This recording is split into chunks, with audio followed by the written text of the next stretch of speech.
Story time. I'm talking missing crew members, stolen luggage, all of it.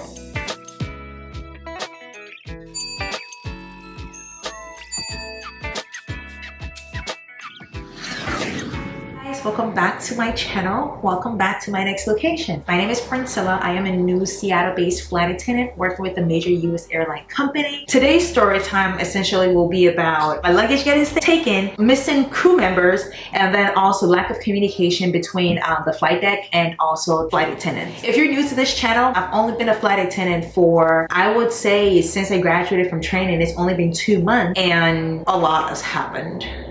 A lot has happened, and based on my interactions and during my rotation and the things that have happened, I've had 3 things that I've seen that are like, ugh.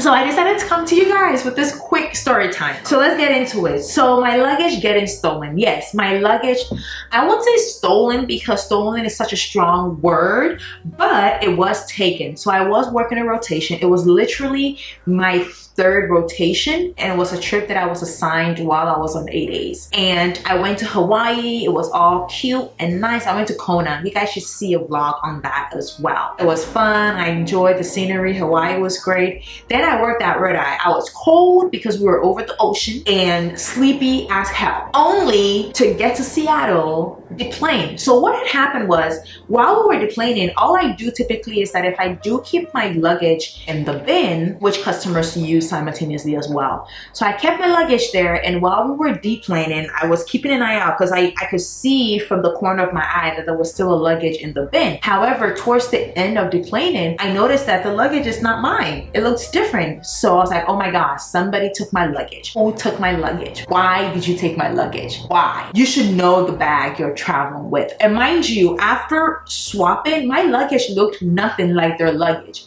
It was not the same thing. Mine had a J-hook and everything, so you should have known it was not your luggage. But I digress. So my only concern was that the flight that we worked, typically from Hawaii, have people connecting with other flights. Like, Seattle is not their final destination. Only a few have Seattle as their final destination. So my biggest issue was, what if they have a connecting flight and it's leaving soon? Like, what time do I have to find them? And if they go, what do I do? And on a normal day, I wouldn't have cared because all I have in my luggage are clothes and toiletries. However, the very trip, the very rotation, the very day I decided to travel with my iPad, this happens. I had my iPad in that bag, and it wasn't, it's new.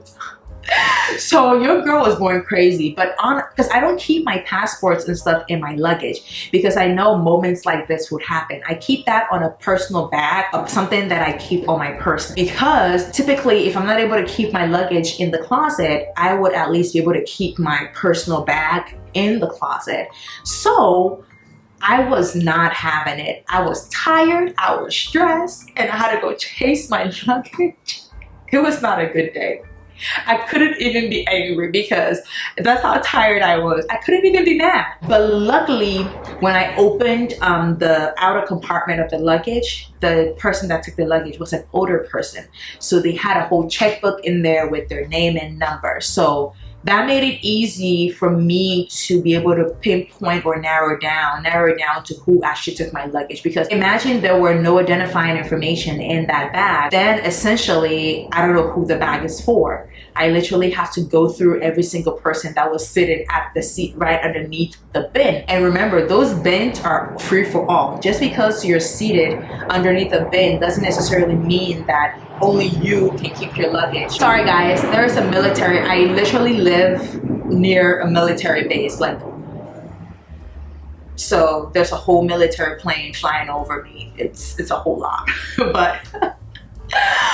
but yeah, so I was so glad. So in my mind, I'm like, oh my God, I probably need to do the same thing. Put probably one piece of check in my luggage. So if it gets lost somewhere, or put a tag where it has my name and number on it, because that was a wake up call for me, because I don't have, aside from my iPad, I did not have any identifying information in my luggage except for clothes and toiletries. So that being said, yes, I got his name. I spoke to the gate agent. We were able to find out that he had a connecting flight. However, the connecting flight was in the next 2 hours. So that gave me time. So I literally had to chase the person down in the concourse just to find them. Luckily, they were in the Sky Club, so I got hold of the customer. He was so sweet about it. I mean, he had to be sweet because he had my luggage, so.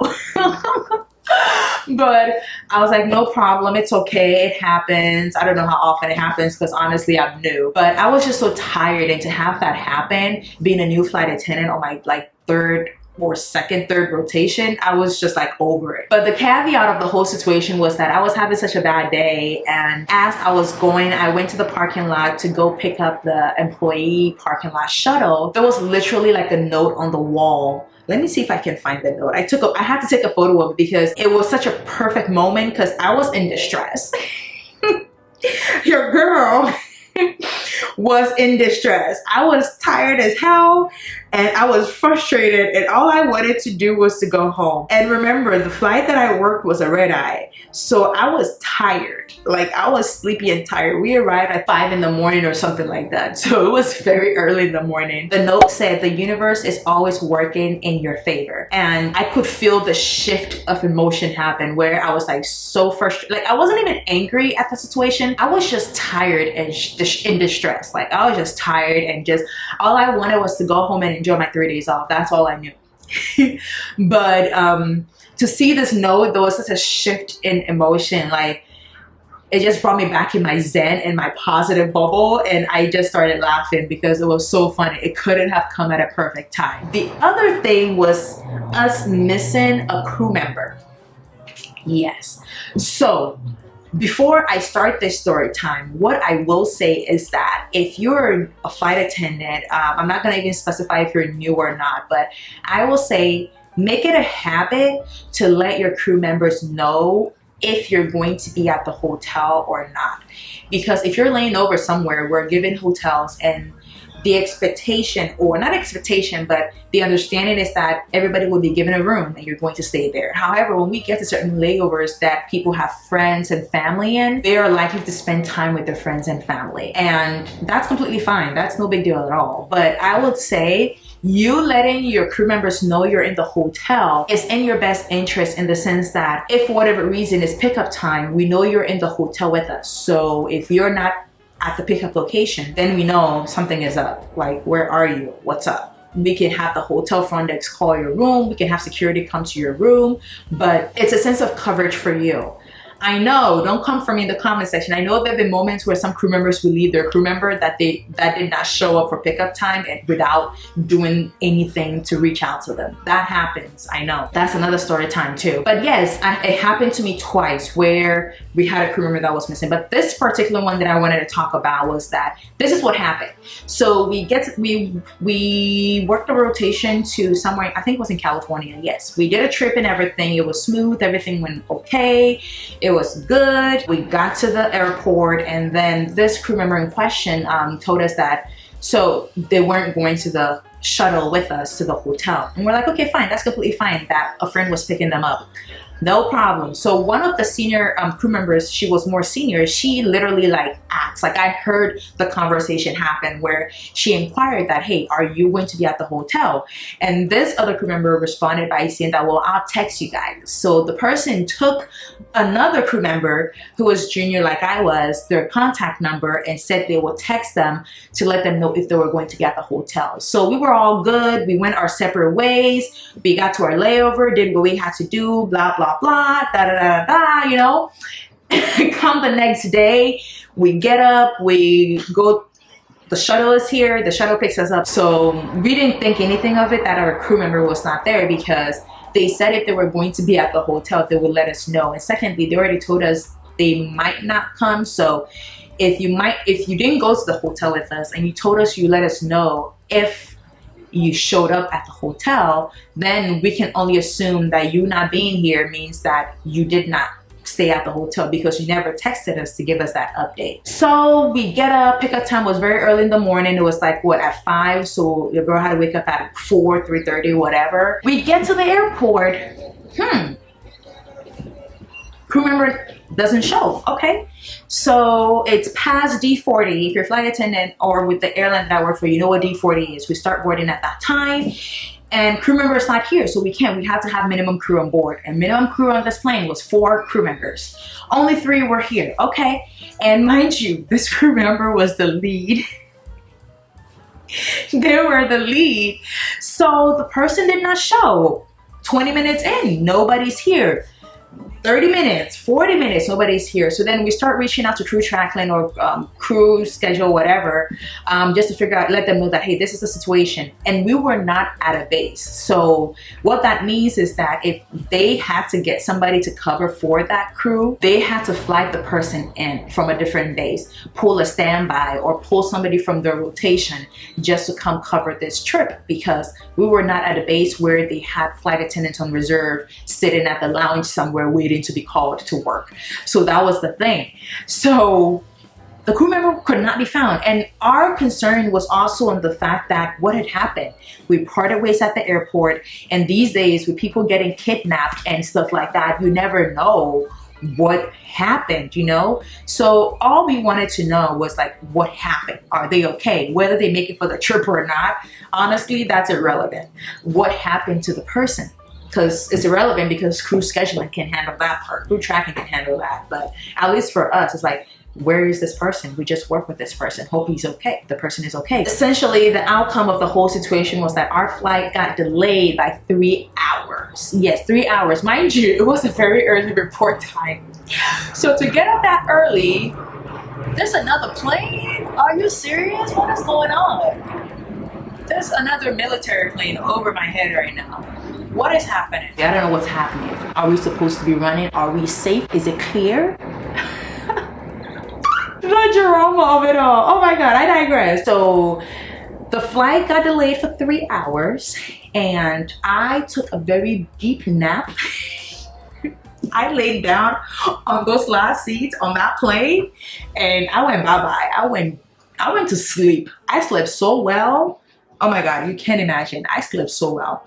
But yes, our flight got delayed by 3 hours, and we were supposed to work, I think, 2 legs that day. But because we were supposed to do from San Diego to Atlanta and then Atlanta to Nashville. However, because of the delay, we ended up having to work only San Diego to Atlanta, and then we got deadheaded from Atlanta to Nashville so we can work the Nashville to Seattle flight or whatever rotation followed after that. So yes, but as I started at the beginning of this story time, is that even if you're not going to stay at the hotel, let your crew members know that eventually you're going to get there so that they can look out for you, because it's not cool, especially when we don't know where you are. Aside from that, everything has been okay.